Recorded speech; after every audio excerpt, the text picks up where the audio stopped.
మనం చాలాసార్లు చెప్పుకున్నాం. టీవీల్లో కూడా మనం న్యూస్‌ల్లో చూస్తా ఉన్నాం. అక్రమ సంబంధాలు పెట్టుకుని ఆడవాళ్ళు వాళ్ళ జీవితాల్ని ఎలా నాశనం చేసుకుంటున్నారు, పిల్లల భవిష్యత్తుని ఎలా పాడు చేసుకుంటున్నారు, అలాంటివన్నీ మనం న్యూసుల్లో చూస్తూనే ఉన్నాం. ఎక్కడో ఒక చోట ఏదో ఒకటి కనబడుతూనే ఉంది.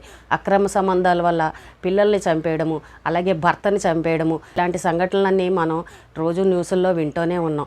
అయినా సరే ఆడవాళ్ళలో కొంచెమైనా సరే మార్పు రావట్లేదు. ఎక్కడో ఒక చోట ఎవరో ఒకళ్ళు చేస్తూనే ఉన్నారు. ఇన్ని చూస్తున్నప్పుడు కూడా అయ్యో మన భవిష్యత్తు దెబ్బతింటుంది, ఇలాంటి పని చెయ్యకూడదు, పిల్లల జీవితాలు నాశనం అవుతాయన్న ఆలోచన వాళ్ళలో కొంచెం కూడా కనిపించట్లేదు. ఈరోజు కాకినాడ జిల్లాలో చక్కగా ఇద్దరు భార్యాభర్తలు, ఇద్దరు పిల్లలు, చక్కనైన జంట, చక్కనైన సంసారం. మరి ఆ అమ్మాయి జీవితాన్ని ఎలా నాశనం చేసుకుందో చూడండి. ఆ అమ్మాయి వయసుకు తగ్గ పనులు చేసిందా చెప్పండి? స్టూడెంట్ని కూడా పాడు చేసింది ఆ అమ్మాయి. చదువుకునే అబ్బాయితో అక్రమ సంబంధం పెట్టుకుని ఆ అబ్బాయి జీవితం నాశనం చేసింది, ఈ అమ్మాయి జీవితం కూడా నాశనం చేసుకుంది. ఇలాంటివి పనులు చేసేటప్పుడు ఒక్కసారి మీరు బాగా ఆలోచించుకోవాలి. భర్త చక్కగా రొయ్యల వ్యాపారం చేసుకుంటూ రొయ్యల చెరువులను చూసుకుంటూ ఉన్నాడు. సీడ్స్ కోసం, వాటి ఫుడ్ కోసం, వాటి కోసం తరచుగా ఊర్లకు వెళ్తూ ఉంటాడు. రాత్రిపూట రొయ్యల చెరువుల దగ్గర కాపలాగా వెళ్ళి అక్కడ పడుకోవడం అవి చేస్తూ ఉంటాడు. ఇప్పుడు తన వృత్తి అండి, వెళ్లాల్సిన పరిస్థితి. అలాంటి వ్యాపారాలు అన్నప్పుడు ఖచ్చితంగా రాత్రిపూట వెళ్ళాలి. ఎప్పుడు కూడా భర్త భార్యని కాపలా కాసుకుంటూ కూర్చుంటాడా చెప్పండి? భార్య పిల్లల్ని పోషించాలి కదా, కష్టపడాలి కదా. మరి అలాంటప్పుడు భర్తలు ఇలాగ పాపం రాత్రిపూట కష్టపడడానికి వెళ్ళినప్పుడు ఈ భార్యలు ఇలాంటి పనులు చేయొచ్చా చెప్పండి? ఈ అమ్మాయి కంప్యూటర్ ఆపరేటర్గా ఒక కాలేజీలో పనిచేస్తూ ఉంది. అయితే అక్కడే ఉన్న ఒక స్టూడెంట్ని పరిచయం చేసుకుని స్టూడెంట్ తోటి అక్రమ సంబంధం పెట్టుకుని ఆ స్టూడెంట్ని తరచుగా ఇంటికి పిలిపించుకోవడం, భర్త లేని సమయంలో రాత్రిపూట వాడు దొంగచాటుగా రావడం, వెళ్ళడం, ఇలాంటివన్నీ కూడా చేయడం మొదలుపెట్టింది.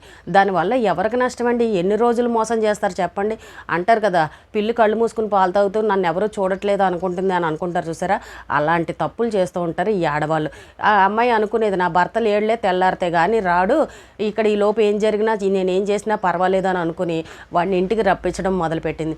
తరచుగా ఫోనులు మాట్లాడడం. అక్కడికి భర్త వాదించాడంట, ఎందుకు నువ్వు ఎక్కువగా ఫోన్లు మాట్లాడుతున్నావు అని అంటే, నేను ఉద్యోగం చేస్తున్నాను కదా, మాట్లాడే అవసరం ఉంటుంది, తప్పదు, మరి అందరితోటి మాట్లాడాలి అని చెప్పేసి ఈ రకంగా చెప్పడం మొదలుపెట్టింది. ఏదైనా కానండి, ఎక్కడో ఒక చోట తప్పు చేసినప్పుడు దొరికిపోతారు. అలాగే ఈ భర్తకి ఎందుకో అనుమానం వచ్చింది. చుట్టుపక్కల వాళ్ళు కూడా భర్తకు చెప్పారు, పలానా వాడు రాత్రిపూట వస్తున్నాడు వెళ్తున్నాడు అని చుట్టుపక్కల వాళ్ళు చెప్పారు. అదే కనుక భార్యను వెళ్ళి అడిగాడు అనుకోండి, ఏమంటుంది, నేనేమీ చేయలేదు, చూపించు నేను ఎక్కడేం చేశానని ఇలా అడ్డంగా వాదించే భార్యలు కూడా ఉంటారు. అందుకే చుట్టుపక్కల వాళ్ళు చెప్పారు కదా అని భార్యని నాలుగు తిట్టి కొట్టి చేశారనుకోండి, వీడు అనుమానం మొగుడు, వీడు అనుమానిస్తున్నాడు, నన్ను చావగొడుతున్నాడు, వాళ్ళు వీళ్ళు చెప్పిన మాటలు బట్టి పట్టుకుని నన్ను చంపేస్తాడని ఈ రకంగా రివర్స్లో మాట్లాడతారు.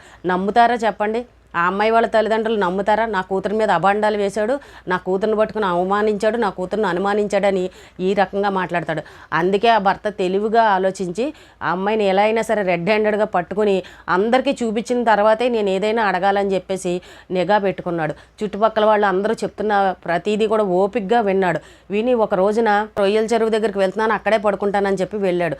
ఎందుకో సడన్గా అక్కడ కరెంటు పోయేసరికి సరే ఇంటికి వెళ్ళిపోదాం, ఎంతకీ కరెంట్ రావట్లేదు కదా అని చెప్పేసి ఇంటికి తిరిగి వచ్చాడు. భార్యకి ఫోన్ చేశాడు. ఎన్నిసార్లు ఫోన్ చేసినా ఫోన్ ఎత్తడం లేదు. సరేలే అని చెప్పేసి వచ్చి కిటికీలోంచి చూసేసరికి వేరే వ్యక్తితోటి, అదే ఈ స్టూడెంట్ తోటి ఆ అమ్మాయి రూమ్లో ఉంది. ఆయన రూమ్లో ఉండేసరికి డోర్ కొట్టినా కూడా అమ్మాయి తీయలేదు. సరే అని చెప్పేసి ఇంక ఇతనికి అర్థమైంది లోపల ఇద్దరు ఉన్నారని తెలుసుకుని మొత్తం ఆ దొడ్డి వైపున వీధి వైపున రెండు సైడ్లు గుమ్మాలకి తాళాలు పెట్టేసి ఆ అమ్మాయి తల్లిదండ్రులకి, ఆ అమ్మాయి బంధువులకి, పోలీసులకి, చుట్టుపక్కల వాళ్ళకి, మీడియా వాళ్ళకి అందరినీ పిలిచి చూసుకోండి మీ అమ్మాయి ఏం చేస్తుందని చెప్పేసి ఆ తల్లిదండ్రులకు చూపించాడు. ఎంత సిగ్గుచేటండి, అక్కడ ఎంత పరువు పోయిందండి. అన్ని రోజులు డబాయించి దెబ్బలాడి పిల్లలు ఎక్కడ ఉన్నారంటే పిల్లలు పడుకున్నారని ఈ రకంగా నాటకాలు ఆడింది. మరి ఇప్పుడు ఏం సమాధానం చెప్తుంది చెప్పండి? పోలీసులు వచ్చి తాళాలు పగలగొట్టి తీస్తే ఇద్దరు లోపల ఉన్నారు, దొరికారు. ఆ అమ్మాయి పరువు పోయినట్టేనా? తల్లిదండ్రులు ఏం సమాధానం చెప్తారు? పుట్టింటి వాళ్ళు ఏం మాట్లాడతారు చెప్పండి? అదే ఇవన్నీ చూపించకుండా మామూలుగా అనేసారనుకోండి, వీడు మంచోడు కాదు, వీడు అనుమానస్తుడు, నా కూతురుని అనుమానించాడు అని అనేవారు. మరి ఇప్పుడు రెడ్ హ్యాండెడ్గా అలా పట్టుకున్న తర్వాత ఇప్పుడు ఎవరు ఏం మాట్లాడతారు చెప్పండి? ఇంటి ఓనర్ని, బంధువుల్ని, ఆ అమ్మాయి తరపు వాళ్ళందరినీ పిలిచి చూపించాడు. అయిపోయిందా అక్కడతోటి? జీవితం నాశనం అయిపోయిందా? చదువుకునే పిల్లాడు స్టూడెంట్ని నువ్వు ఈ రకంగా పాడు చేస్తావా? అసలు ఆడదాని అయ్యుండి ఇద్దరు పిల్లలుండి ఒక అబ్బాయితోటి ఈ రకంగా తిరగడానికి సిగ్గు అనిపించలేదా చెప్పండి? కొంతమంది ఈ రకంగా చేస్తుంటారు, అసలు ఆలోచన అనేది లేకుండా చేస్తారు. ఇప్పుడు చక్కనైన సంసారం, ఇప్పుడు ఆ భర్త ఏమంటాడు, ఇగో నా పెళ్ళం ఇలా చేసింది, నాకు వద్దు, నేను ఏలుకొని తీసుకెళ్ళండి మీ అమ్మాయిని మీరు అని చెప్పేసి చక్కగా తల్లిదండ్రులకు అప్పచెప్తాడు. ఇప్పుడు తల్లిదండ్రులు ఏమంటారు, అమ్మ నువ్వు తప్పు చేసావు, ఈ మా పరువు అంతా తీసావు, మేము తలెత్తుకోలేకుండా చేసావు, వద్దు మాకొద్దు, నీ చావు నువ్వు చావు, వాడితోనే వెళ్ళని చెప్పేసి తల్లిదండ్రులు అంటారు. ఇక్కడ ఇప్పుడు పిల్లల భర్త ఏమంటాడు, పిల్లల్ని మాత్రం నేను ఇవ్వను, నువ్వే సరైందా నువ్వు కాదు, రేపు నా పిల్లల్ని కూడా నువ్వు చెడగొట్టేస్తావు, నా పిల్లల్ని నా దగ్గరే ఉంచుకుంటాను, నువ్వు వెళ్ళు అంటాడు. ఇక్కడ పిల్లలు పోయారు, భర్త వదిలేశాడు, ఇటు తల్లిదండ్రులు వదిలేశారు. ఇప్పుడు ఎవరితో అయితే కనెక్షన్ పెట్టుకుందో ఆ అబ్బాయి దగ్గరికి వెళ్ళగలదా? వాడెవడు? స్టూడెంట్.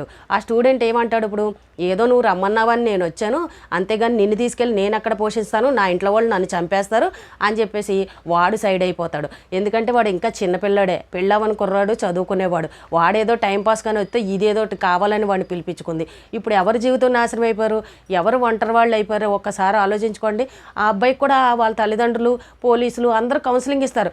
ఒరే వెధవా, నువ్వు చదువుకునేవాడు, నువ్వు ఇలాంటి సంసారాలు చేసుకునే ఆడవాళ్ళతో నీకు ఇదేం పనిరా అని చెప్పేసి వాడికి కూడా క్లాస్ పీకుతారు. పోలీస్ కేసులు అవి అవుతాయి, నువ్వు ఎందుకురా జీవితాన్ని నాశనం చేసుకుంటావు, నువ్వు ఇలాంటి పనులు చేసావంటే నీ మీద కేసులు అయ్యి అంటే నీ భవిష్యత్తు దెబ్బతింటుందని వాళ్ళ కుటుంబ సభ్యులు కూడా వాడికి చెప్తారు. వాడు కూడా సైలెంట్ అయిపోయి చక్కగా వాళ్ళ అమ్మా నాన్న దగ్గరికి వెళ్ళిపోతాడు. వాళ్ళ అబ్బాయిని వాళ్ళు జాగ్రత్త పెట్టుకుంటారు. ఇప్పుడు ఎవరు ఒంటరి వాళ్ళు అయిపోయారు, ఎవరు నష్టపోయారు చెప్పండి? ఈ అమ్మాయే కదా. కాబట్టి ఎవరైనా సరే ఇలాంటి తప్పుడు పనులు చేసేటప్పుడు ఒక్కసారి బాగా ఆలోచించుకోండి. మీ జీవితాలు సర్వనాశనం అయిపోతాయి.